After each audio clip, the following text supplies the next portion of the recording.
سلام عرض ادب هموطنان عزیز. دیشب فایرای هوایی نبوده که هموطنان عزیز. دیشب اونو جنگ بین غلجایی که جای دوز میشه و درانی که از قندار هستن، اونو ملا برادر از قندار است، اقانی که هست یک تو لودر که از زندان آزاد کردن، او بیادر از چی غلجایی است. دیشب جنگ بین اینا بوده که اونو 18 نفر کشته شده و 40 نفر زخمی شده. 40 نفر اونو میتونید در صفحه تلویزیون طلوع بری ببینید، شاید هم دیده باشه. شما ببینید تلویزیون طلوع چقدر دروغ میگه، هر چیزی که وا میته اونمو را پخش میکنه. میگه مثلا در شلیکای هوایی دیشب اینقدر نفر کشته شده و اینقدر دیگه هم زخمی شده. شما خودتان هموطنای گرامی مغز داری، فکر داری. وقتی که امریکایی ها مبرامد یا تقریبا نیم ساعت شلیکای هوایی کردن، چرا در او وقت زخمی نشد کسی؟ چرا در او وقت 18 نفر کشته نشد؟ چرا در او وقت 40 نفر بیادر زخمی نشده؟ بفهمی که اینا در داخل هر که اینا جور نمیان بین خودشان.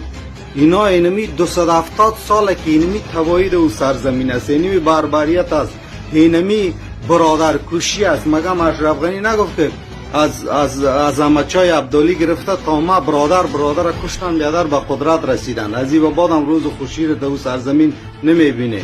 فقط رای حلش فترال استاد شوی، از حقوقتان دفاع بکنه. اینم شو نمونهش است. این ببینه شما خودتان دیدی حال مردم چارت گنده کثافتش پیشی مردم فریب میده. شما چی فکر کردی این مردم قدر بیعقل است، قدر نمیفهمن که شما بین خودتان در داخل هرگو بیادر در حوزه و در چهار دو بغل بزنه، با وقتی که مرد سر صدای مرمی برای با 2-3 تا هوایی فایر کنه که چی مردم فکر نکنه که شما درگیر هستی بین خود. 18 نفر زیا به هلاکت رسیده و به خاطر چی؟ به خاطر چوکی.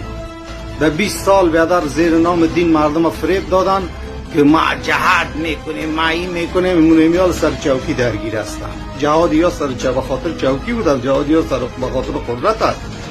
18 نفر کشته شده، 40 نفر هم زخمی شده. امروز میایم بیادر در تلویزیون طلوع میته میگه بگو در شلیکای هوایی بیادر اینقدر زخمی و اینقدر کشته. کجا در شلیکای هوایی؟ چند روز پیش امریکایی ها برام شما نیم ساعت هوایی فایر کردید، چرا در وقت چی نشده؟ اونو 18 نفر کشته نشد بیادر، اونو 40 نفر زخمی نشد. این 18 نفر هم بیادر کلش مردار شده. ایش پیشی ها از من رفته. خدا حافظم.